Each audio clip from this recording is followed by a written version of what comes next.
ഹരേ കൃഷ്ണ. രാവണൻ്റെ നേരെ മണ്ഡോദരി രൂക്ഷമായി സംസാരിക്കുന്ന കഥാഭാഗമാണ് ഞാനിവിടെ പറയുന്നത്. സ്വന്തം പത്നിയെ ഉറക്കിക്കിടത്തിയിട്ട് പരസ്ത്രീയെ പ്രാപിക്കാൻ അങ്ങയ്ക്ക് ലജ്ജ തോന്നുന്നില്ലേ? അപരയായ സ്ത്രീയോട് പരാക്രമം കാട്ടുന്നത് ധീരന്മാർക്ക് ചേർന്ന പ്രവൃത്തിയല്ല. അങ്ങ് എന്നെ സാക്ഷി നിർത്തി സീതയോട് പറഞ്ഞതെല്ലാം ഞാൻ കേട്ടു.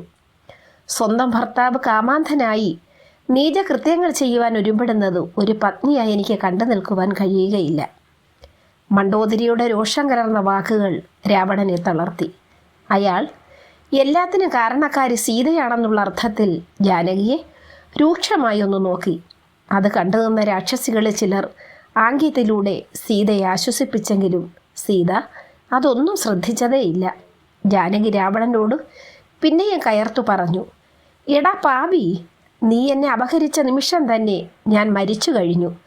നിന്നെ ക്രൂരകൃത്യങ്ങളിൽ നിന്നും പിന്തിരിപ്പിക്കാൻ ഒരാൺതരിക്ക് പോലും ഇവിടെ കഴിവില്ലല്ലോ എന്നോർത്തപ്പോൾ എനിക്ക് ദുഃഖം തോന്നുന്നു. അതിനും ഒരു സ്ത്രീ തന്നെ വേണ്ടി വന്നു. സ്വന്തം പത്നിയുടെ മുമ്പിൽ പോലും നിന്ദിതനായ നീ എത്രയോ തരം താഴ്ന്നിരിക്കുന്നു. ഉടനെ രാക്ഷസികളുടെ ഇടയിൽ നിന്നും ധന്യമാലിനി എന്നു പേരുള്ള ഒരുവൾ കടന്നു വന്നു രാവണൻ്റെ കൈക്ക് പിടിച്ചുകൊണ്ട് പറഞ്ഞു, മഹാരാജൻ, അങ്ങ് എന്നോടൊപ്പം വരിക. ഇനിയും നേരം പുലർന്നിട്ടില്ല.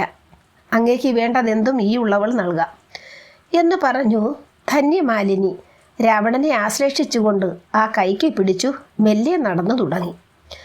ദുഷ്ടനായ രാവണൻ കണ്ണിൽ നിന്നും മറഞ്ഞപ്പോൾ സീതാദേവി അവൻ്റെ നെറികെട്ട സംസാരവും പെരുമാറ്റങ്ങളും ഒക്കെ ഓർത്തു കണ്ണീർ വാർത്തു. താഴെ നടന്ന രംഗങ്ങളെല്ലാം കണ്ടുകൊണ്ട് ശിംശുവ വൃക്ഷച്ചുവട്ടിൽ ഇരുന്നിരുന്ന ഹനുമാനു ശ്രീരാമപത്നിയായ ജാനകിയെ തന്നെയാണ് താൻ ദർശിച്ചതെന്ന് മനസ്സിലായി. എങ്കിലും ഹനുമാൻ ഒരു നിമിഷം ധ്യാനചിത്തനായി.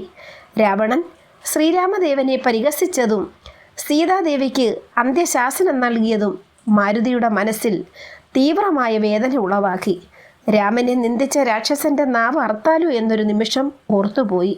പക്ഷേ താൻ വന്നത് രാമസന്ദേശം സീതാദേവിയെ ഉണർത്തിക്കാനാണല്ലോ എന്നോർത്തപ്പോൾ ഹനുമാന് ആ ഉദ്യമത്തിൽ നിന്നും പിന്തിരിയേണ്ടി വന്നു. ഹരേ കൃഷ്ണ. ഇതിൻ്റെ ബാക്കി ഭാഗം അടുത്തതിൽ.